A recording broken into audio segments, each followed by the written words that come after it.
Buen día, jóvenes. Tengo el propósito de comentar las diapositivas de nuestra clase anterior de manera tal que puedan tener una comprensión más amplia de estos conceptos. Vamos a hacerlo de una manera ágil. Recuerdo que en nuestra clase mencionamos que en esta ilustración muy simpática vemos una figura humana y en esa figura humana se hace un close-up a un brazo y de este brazo, pues vamos a suponer que a uno de los tejidos que conforman el brazo, que están conformados por células. Vemos que esta célula en su interior tiene un núcleo, es decir, la estructura de la celular está conformada por un citoplasma que en su interior tiene organelos. En este caso estamos hablando de un organismo del reino animal, por lo tanto es un organismo eucariota formado por células eucariotas y estas células eucariotas tienen un núcleo. En el interior del núcleo podemos encontrar, si tiene un núcleo, ¿verdad? Vamos a encontrar cromatina, que en su momento, dependiendo del momento del estadio del ciclo celular, si está en división celular, pues vamos a observar esta cromatina condensada conformando cromosomas. Esto es un esquema, realmente es simplemente una imagen alusiva a lo que nos interesa. También recuerdo que comenzamos a compartir esta imagen que representa en la parte inferior donde estamos observando todas esas líneas.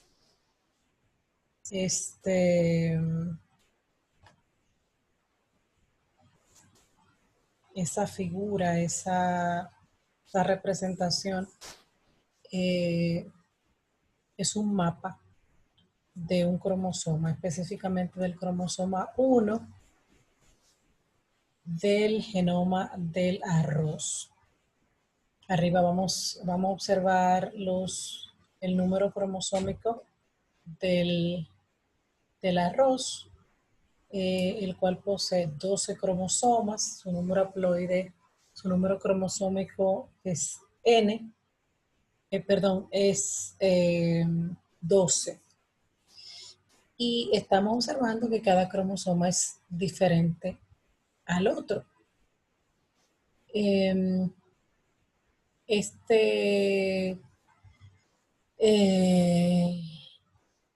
Organismo, el arroz asiático, Oriba sativa, a lo largo de sus 12 cromosomas posee alrededor de 63,000 genes. Entonces, reitero, en la parte inferior estamos representando este cromosoma y todos los locus, es decir, las posiciones de los diferentes genes que pueden ser localizados en este cromosoma. Es simplemente un ejemplo alusivo al tema de cromosomas. Pero vamos a entrar en más detalle. Antes de pasar a los procariotas, los cromosomas de los organismos eucariotas son cromosomas lineales, como ustedes pueden observar. Cromosomas lineales. En el caso de los organismos procariotas, recordemos que la célula procariota es una célula mucho menos evolucionada, una célula mucho más antigua y no vamos a encontrar divisiones en el interior del citoplasma, sino que las estructuras van a estar dispersas en el citoplasma. Vamos a encontrar un cromosoma único, circular, que es este que está aquí y se denomina nucleoide. Deben prestar especial atención a los nombres, porque muchas personas confunden el nucleolo que está dentro del núcleo eucariota con un nucleoide y son totalmente diferentes. Por otro lado, vamos a encontrar los ribosomas, que son los lugares para la síntesis de proteínas. Pues como recordarán, todas las células van a poseer una membrana celular.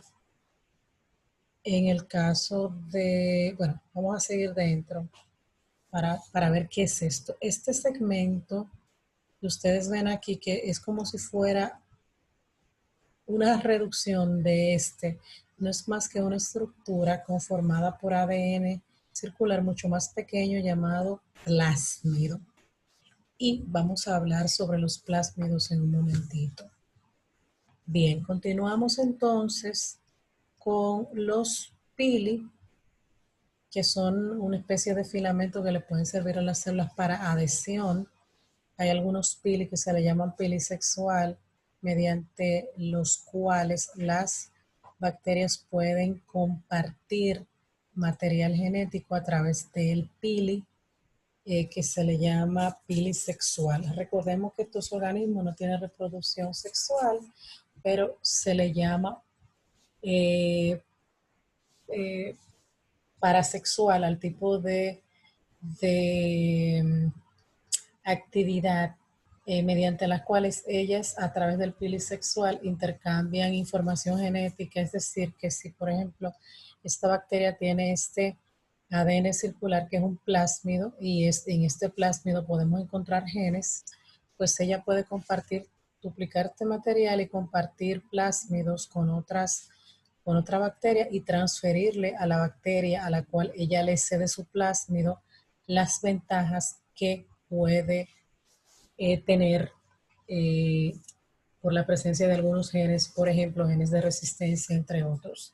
Este tipo de intercambio de material, este tipo de transferencia de información le llamamos herencia horizontal, porque la célula no se está dividiendo y eh, heredando a su descendencia su material genético, sino que de manera horizontal ella transfiere información eh, a otros organismos semejantes. Por otro lado tenemos los flagelos, que son estructuras alargadas que les sirven a estas células, organismos procariotas, contribuye con lo que es su movilidad. Bien, en términos generales, creo que lo tenemos todo. La pared celular de peptidoglicano, que sirve para proteger y para mantener la forma de la célula. Entonces, el organismo que tenemos aquí como ejemplo de célula procariota es una célula, es una bacteria llamada E. coli. Y bueno, tenemos muchos tipos, muchas cepas de E. coli, y E. coli es una de las bacterias más estudiadas y de la cual más sabemos. Bien, entonces, habíamos mencionado que los procariotas tienen un solo cromosoma circular y también pueden poseer plásmidos que están representados por estos círculos que tienen aquí. Algunas otras no tienen plásmido, no todas tienen plásmido. Entonces, habíamos dicho que el cromosoma de la procariota circular se encuentra localizada en una región, se llama región nucleoide. Este dato es importante. Como existe un único cromosomal, existe entonces una sola copia de cada gen. Y antes de la división celular por fisión binaria, una copia del cromosoma se crea, es decir, que se duplique ese material genético. Vamos a hablar un poquitito de los plásmidos que están presentes en las células procariotas. ¿Cuáles son las características de los plásmidos? Es ADN desnudo, que no está asociado a proteínas histónicas, se me asemejan pequeños anillos de ADN. Los genes que podemos encontrar en los plásmidos no son responsables de funciones vitales. Sin embargo, estos genes les pueden conferir algunas características ventajosas y de supervivencia a las bacterias que los poseen, como por ejemplo resistencia a algún antibiótico, entre otras ventajas que pudiéramos señalar. Ya habíamos dicho que puede ser transferido entre un procariota y otro, y esta información genética, este material genético que está en el plásmido puede incorporarse al cromosoma único circular. Los plásmidos se utilizan mucho en ingeniería genética y biotecnología para ser utilizados para clonar genes en su interior que le puedan conferir nuevas características a los organismos donde este plásmido a su vez estaría colocando, es decir, en bacterias. Esto que tenemos aquí ya lo conocemos, es una estructura de un cromosoma.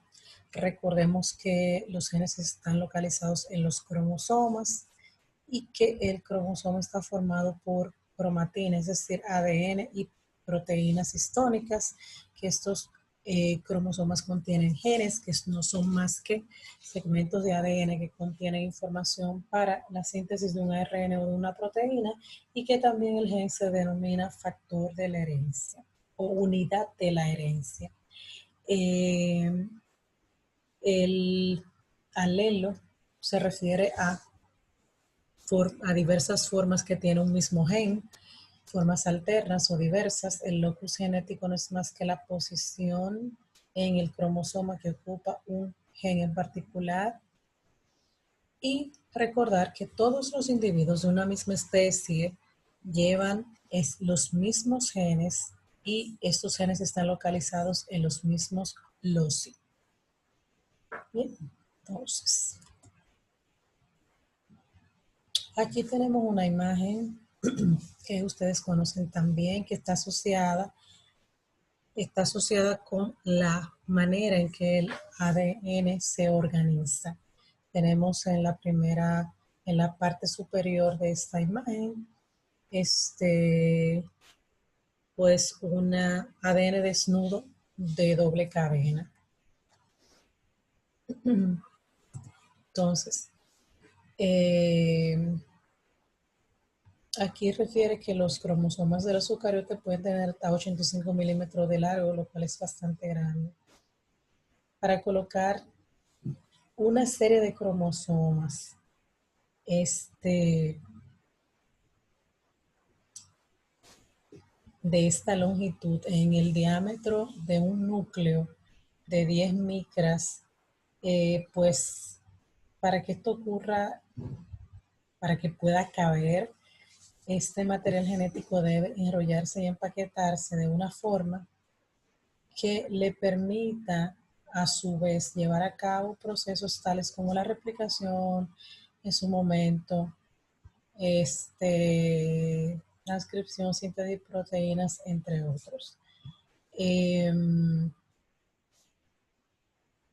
Entonces,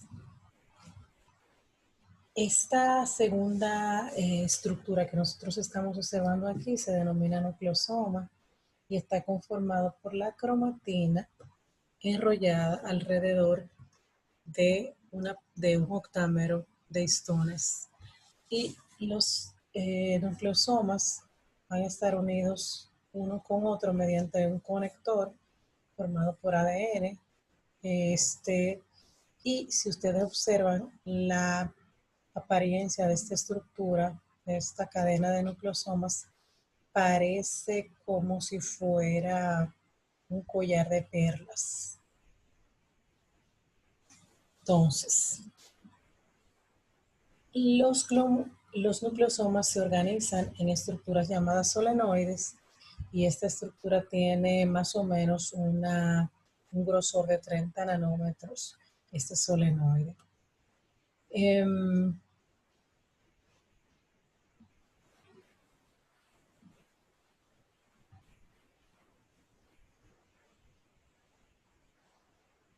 Bien, después de este empaquetamiento en los formando la estructura llamada solenoides, vemos cómo estos solenoides a su vez van a formar parte de unos bucles, así es que se le llama a esta parte loops. Estos bucles están conformados por estructuras como esta.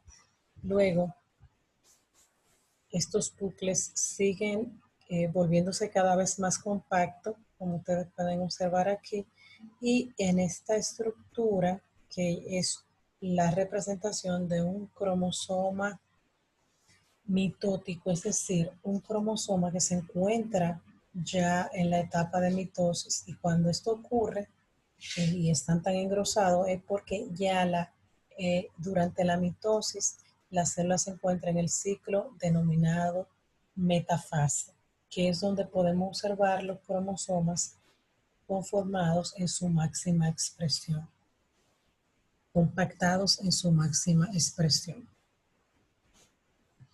Entonces,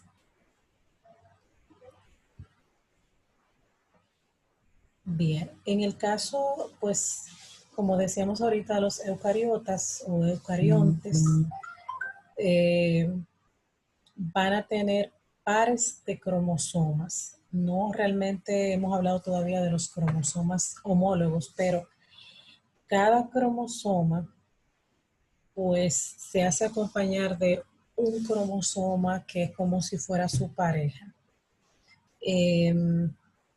Entonces, estos cromosomas, llamados cromosomas homólogos, son iguales entre sí, es decir, que poseen el mismo tipo de información.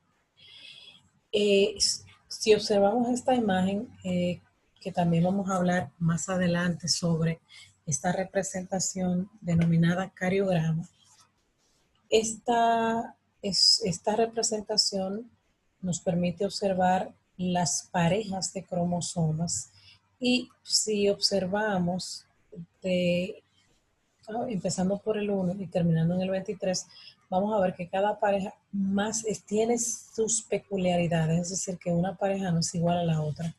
Sí, los dos miembros de una pareja pueden ser iguales, y lo son, porque son cromosomas homólogos, es decir, que son iguales entre sí. Pero cada pareja es distinta a la otra. Pareja 1 es la más grande, pareja 2, pareja 3, pareja 4, 5 y así sucesivamente. Entonces, si tomamos como referencia cada cromosoma o uno de los cromosomas de cada pareja, vamos a observar que son diferentes de otros. Entonces, pues, debido a que cada cromosoma tiene un tamaño particular, pues el número de pares de bases que lo conforman también va a ser diferente. Es decir, que algunos van a ser más grandes, otros van a ser más pequeños. Por otro lado, también una diferencia entre los cromosomas, entre los pares de cromosomas, es la posición del centrómero. Es decir, aquel lugar donde las cromátides hermanas se unen, se llama centrómero, y vamos a observar que algunos cromosomas tienen el centrómero justo en el centro, otros lo tienen un poco arriba, son los llamados submetacéntricos. Los que tienen los centrómeros en el medio se llaman metacéntricos. Aquellos que tienen los centrómeros cerca de los terminales de los cromosomas se llaman acrocéntricos, etc.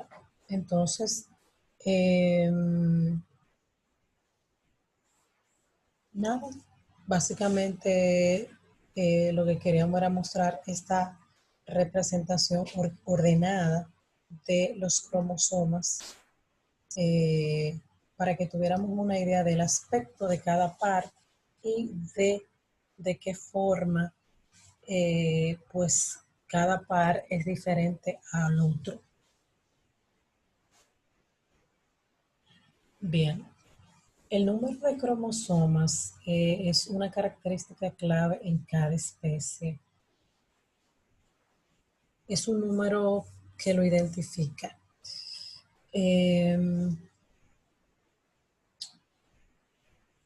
El número de cromosomas que posee una especie se conoce como el número N. En el caso de Homo sapiens, nosotros los humanos, nuestro número N es 23.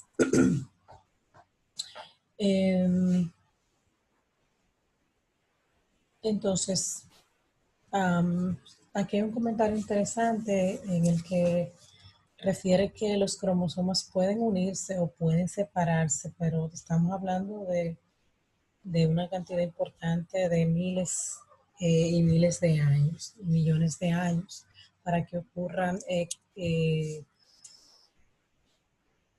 cambios. En términos general, el número se mantiene, pero eso va a depender de diferentes factores, de diferentes procesos y no vamos a entrar en esos detalles porque no es el objetivo de nuestra clase. Lo que nos interesa aquí es que desde el punto de vista numérico, el número cromosómico es una característica clave de los miembros de una misma especie.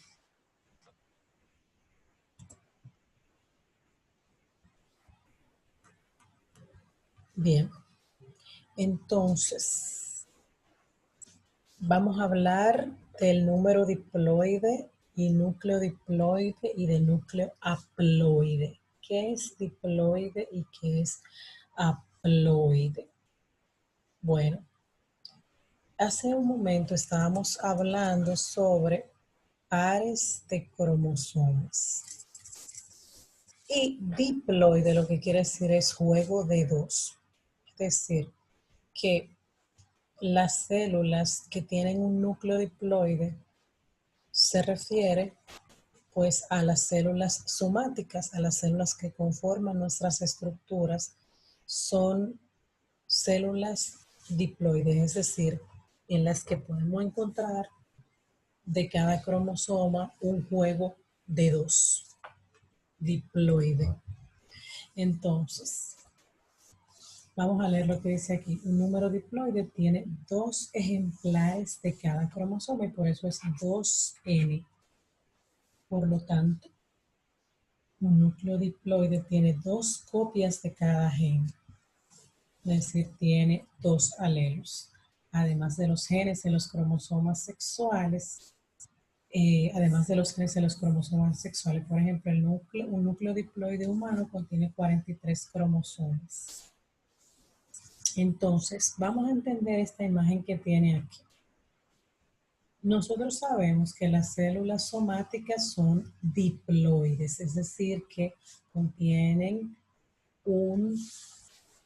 contienen juegos de cromosomas en parejas y que esos cromosomas que forman pareja son los cromosomas homólogos que fueron los cromosomas que vimos hace un ratito.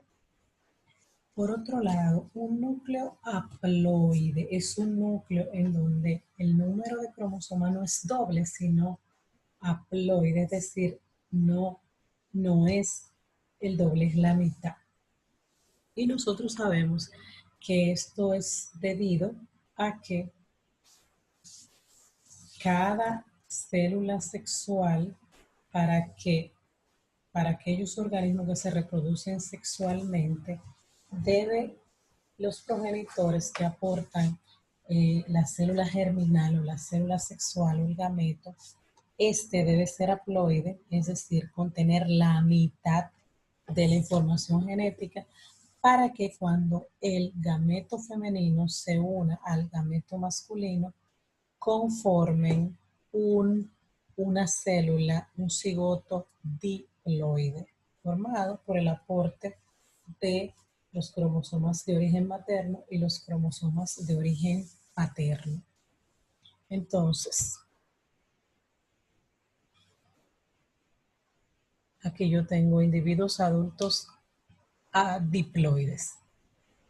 Por un proceso de reducción del número cromosómico de 2N a N, yo voy a obtener gametos o células germinales haploides, que es lo que tengo aquí.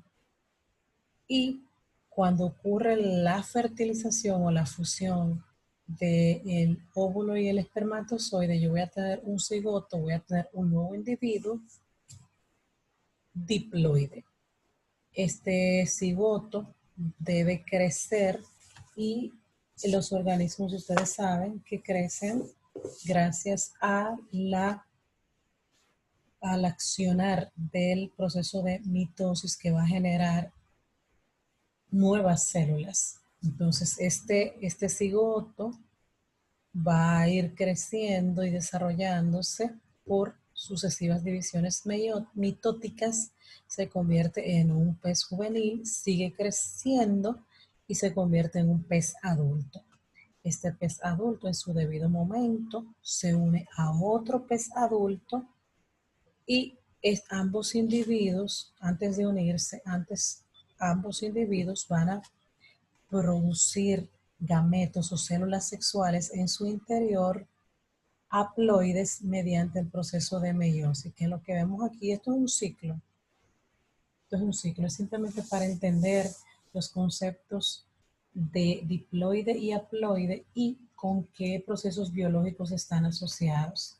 El número cromosómico N se refiere al número de cromosomas que hay en un individuo y el número diploide se refiere a que esos cromosomas se encuentran en parejas, se encuentran doble. Los organismos que se reproducen sexualmente mediante un proceso de reducción del número cromosómico llamado meiosis van a producir gametos haploides N, tanto femenino como masculino, cada uno en su organismo. Y al momento determinado, cuando ocurre la fusión del óvulo con el espermatozoide, estas células haploides van a generar un cigoto o nuevo individuo diploide y luego por divisiones mitóticas, este individuo va a ir creciendo, etc. Entonces, tengo la impresión de que la idea está más o menos clara. Bien, entonces vamos a comparar el número cromosómico en células diploides, es decir, que tienen el doble de cromosomas, que es lo que ocurre con todos los organismos eucariotas. Vamos a encontrar cromosomas lineales diploides. Entonces, en el caso de Homo sapiens, nosotros tenemos 46 cromosomas. El número diploide nuestro es 46. Vamos a ver otras especies. Tenemos aquí el arroz, tenemos un perro, tenemos una lombriz y tenemos un chimpancé. Vamos a ver cuántos cromosomas diploides tienen ellos. La lombriz tiene 2, el arroz tiene 24. Recuérdense que es en parejitas. El perro doméstico tiene 78 cromosomas y el chimpancé tiene 48 cromosomas. Aquí estamos refiriéndonos de nuevo al concepto de cromosomas homólogos. Como les dije en un momento de nuestra introducción, los cromosomas homólogos son cromosomas que estructuralmente son semejantes y contienen el mismo tipo de alelos y el mismo tipo de información, los mismos genes y los mismos locus. Simple y llanamente lo que sucede es que uno de sus cromosomas vino de su mamá y el otro vino de su papá, pero son el mismo tipo de cromosoma. Entonces, ¿qué vamos a ver aquí? Estamos viendo que los cromosomas homólogos son exactamente del mismo tamaño y que tienen el mismo patrón de bandeo, aunque tengan alelos diferentes. Por ejemplo, aquí hay un gen, en este caso ellos son homocigóticos, es decir, tienen los mismos alelos. Aquí, en este patrón, uno tiene un alelo un tipo de alelo y otro tiene otro. Aquí son iguales, aquí son diferentes y aquí son diferentes. A ver, aquí estamos observando un par de homólogos y aquí otro par de homólogos. Repito, los cromosomas homólogos son del mismo tamaño, presentan la misma estructura, tienen los mismos genes en el mismo locus. Los alelos para cada locus pueden variar, pero se refiere al mismo tipo de información. Uno, ya eso lo hablamos. Los núcleos de células somáticas son las del cuerpo, son diploides, también habíamos dicho eso. Bien, entonces, en el caso de los humanos que tenemos 23 pares de cromosomas, pues de esos 23 pares vamos a tener 22 cromosomas que son autosomas, es decir, que contienen información vinculada con lo que es nuestro organismo, nuestras estructuras, nuestros tejidos. Y tenemos un par de cromosomas que son cromosomas sexuales, entre ellos mencionamos el cromosoma X y el cromosoma Y.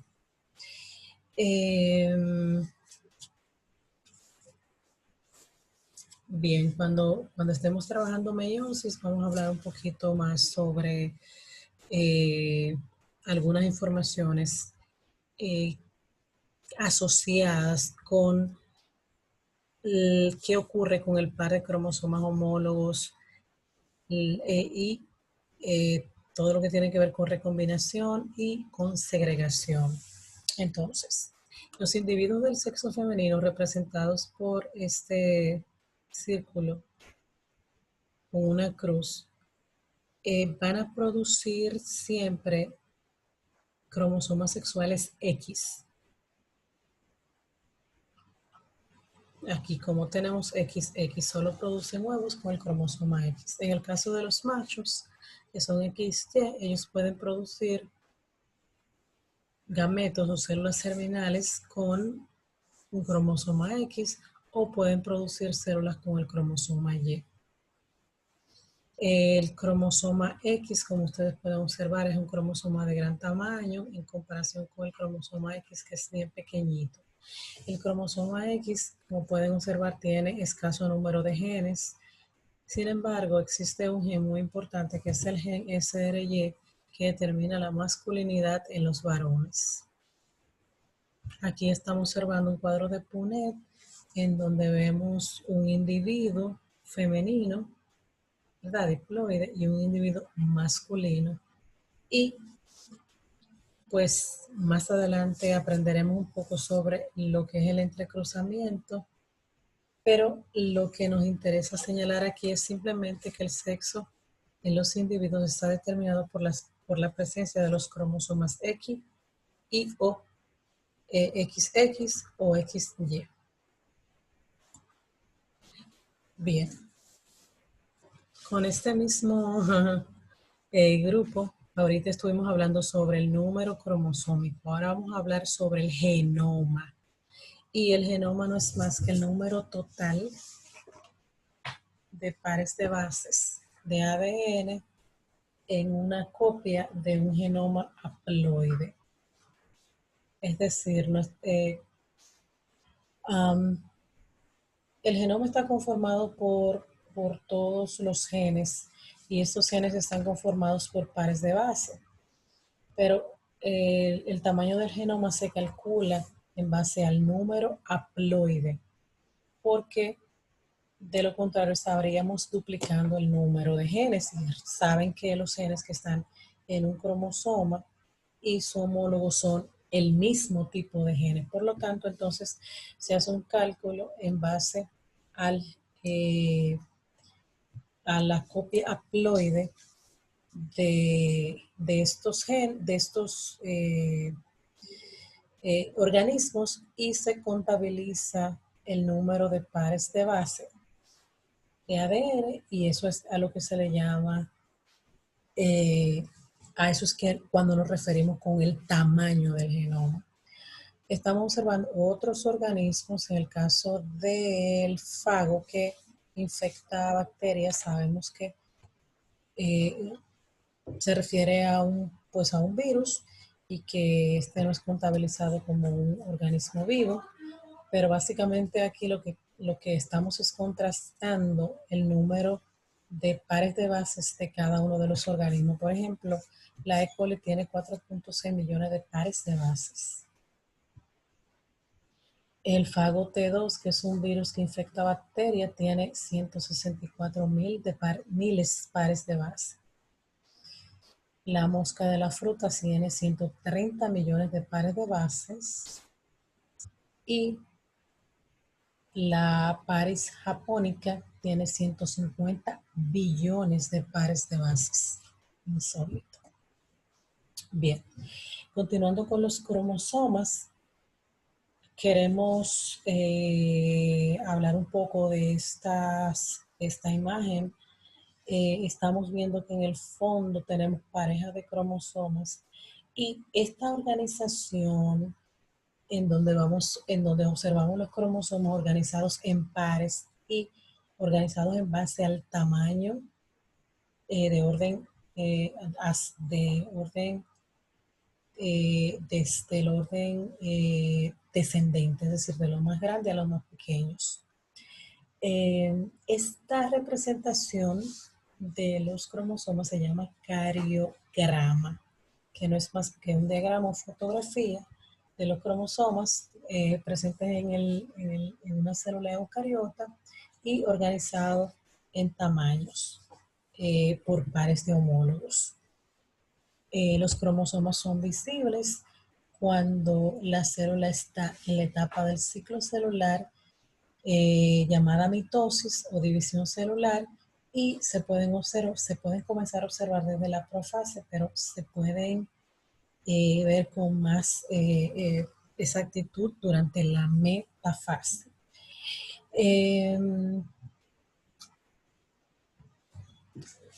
Hay una técnica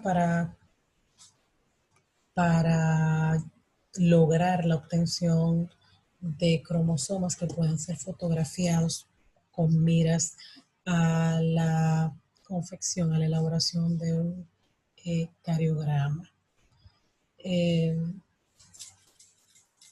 Bien, seguimos. Entonces, aquí me gusta más porque se ve mucho mejor. Aquí tenemos un cariograma de un jovencito muy alegre, muy simpático. Y estos son sus cromosomas. Están organizados en parejitas, no están derechitos, ¿verdad? Como nosotros tal vez quisiéramos, pero estas son las parejas que conforman pues el set de cromosomas diploides. Estamos viendo que cada pareja tiene un número, pareja 1, pareja 2, pareja 3, en fin, hasta llegar al par 22, donde concluyen los autosomas y eh, vemos que el par número 23 no tiene número, sino que está formado por los cromosomas sexuales X y Y. Vemos el tamaño del cromosoma X y la miniatura del cromosoma Y.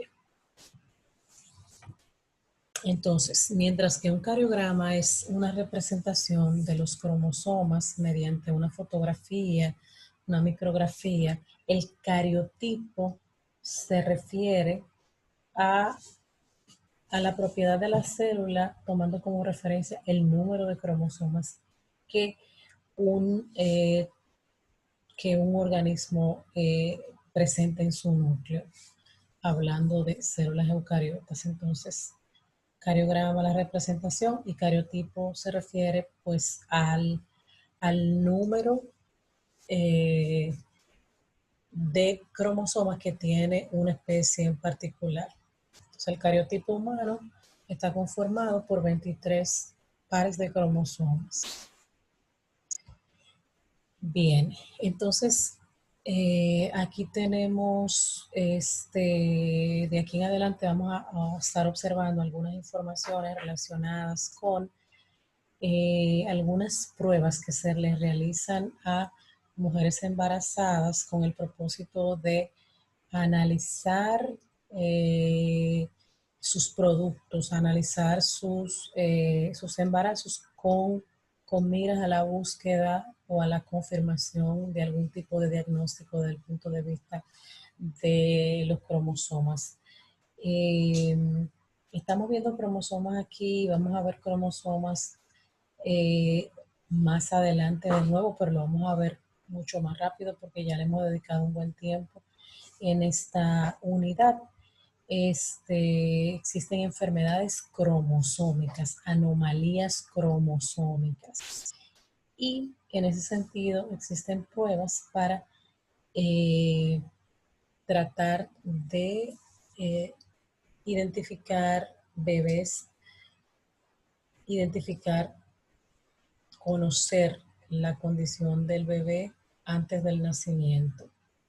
Ustedes saben que los seguimientos eh, ginecológicos, obstétricos, pues tienen como propósito pues verificar que los bebés se encuentren en buen estado de salud y si hay alguna irregularidad observada mediante una sonografía, pues se realizarán algunos estudios para conocer la situación de ese bebé. Entonces, una de las anomalías cromosómicas más frecuentes es precisamente una que conocemos bastante, que es llamada trisomía 21 o síndrome de Down. Entonces, el síndrome de Down es una enfermedad eh, genética eh, asociada a, a edad avanzada en mujeres de edad avanzada. Entonces, eh, aquí estamos viendo pues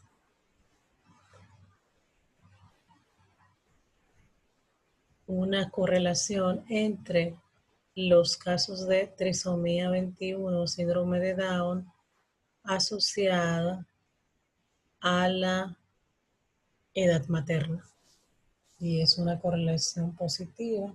Estamos viendo que mientras mayor es la edad materna, la probabilidad de tener hijos con síndrome de Down o trisomía 21 es mayor.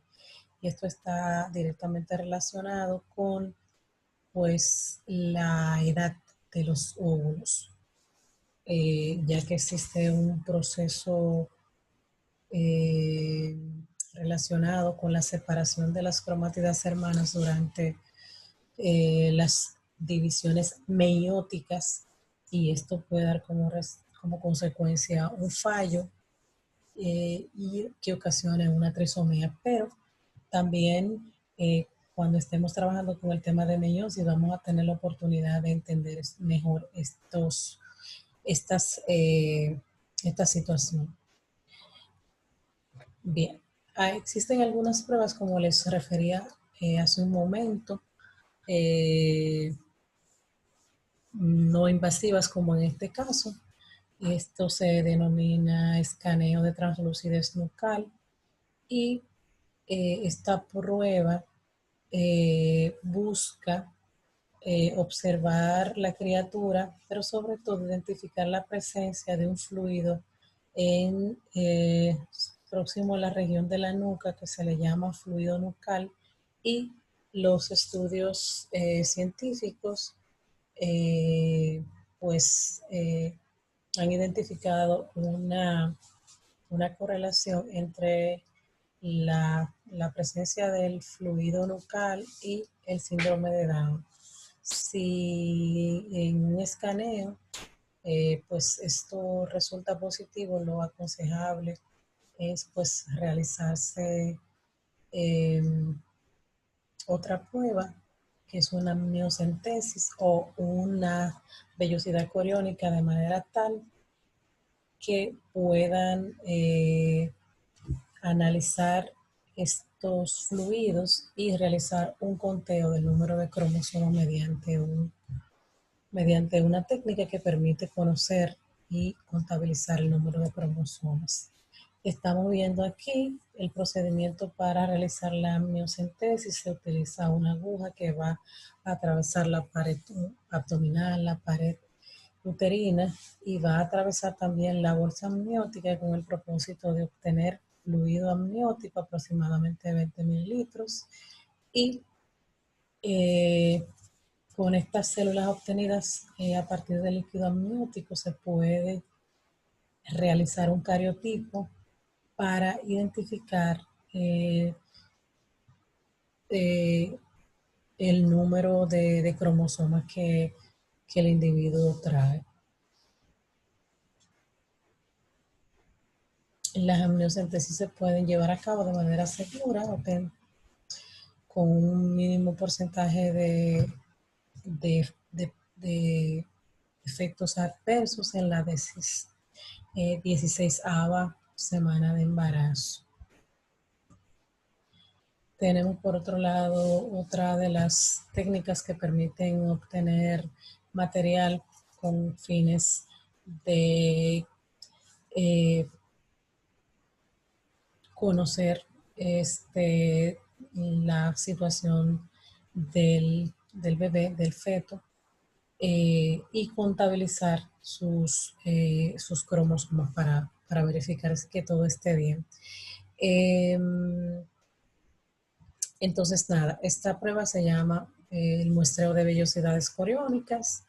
El corión no es más que una membrana que forma parte de la placenta y contiene muchas células con vellosidades, y estas células se pueden tomar y cultivar, y al cabo de un tiempo determinado, pues utilizarlas para realizar un cariotipo. Esto se puede realizar en la 11ª semana de embarazo, y también pues, los riesgos de aborto espontáneo también son bien bajos.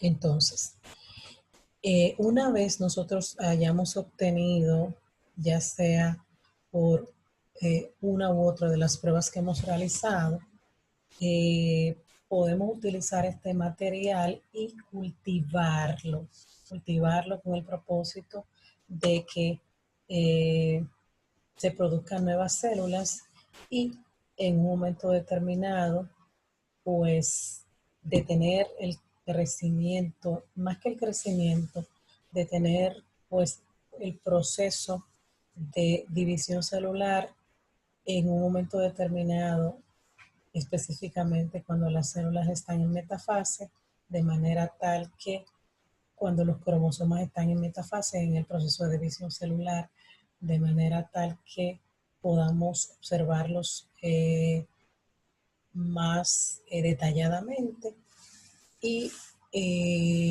luego pues estos puedan ser estudiados. Cuando estemos trabajando en la teoría de cromosomas y anomalías cromosómicas, entonces hablaremos con más detalle sobre lo que es el cariotipo y cómo se puede llevar a cabo un procedimiento con miras a obtener un cariotipo. Lo que queremos señalar aquí es que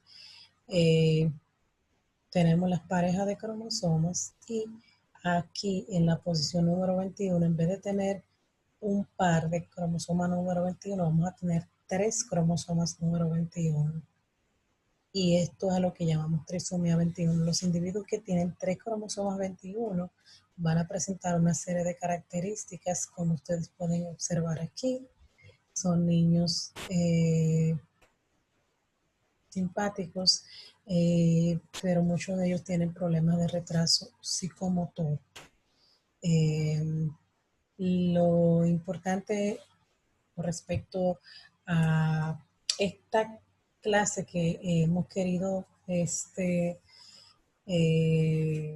presentar el día de hoy es conocer la importancia de los cromosomas. Mm, Debido a las combinaciones cromosómicas podemos conocer el sexo biológico de un individuo y mediante el análisis del cariotipo podemos nosotros no solamente conocer el sexo, sino también conocer si existe alguna irregularidad desde el punto de vista numérico, es decir, si tenemos cromosomas extra o cromosomas menos, y esto ayudaría bastante a identificar una condición de salud cuyo origen puede estar dado en su material genético, específicamente en sus cromosomas. Nada, esperamos haber ayudado un poquito en la comprensión y a esclarecer este tema y pues continuaremos adelante con los siguientes temas de nuestro programa de clases. Muchísimas gracias.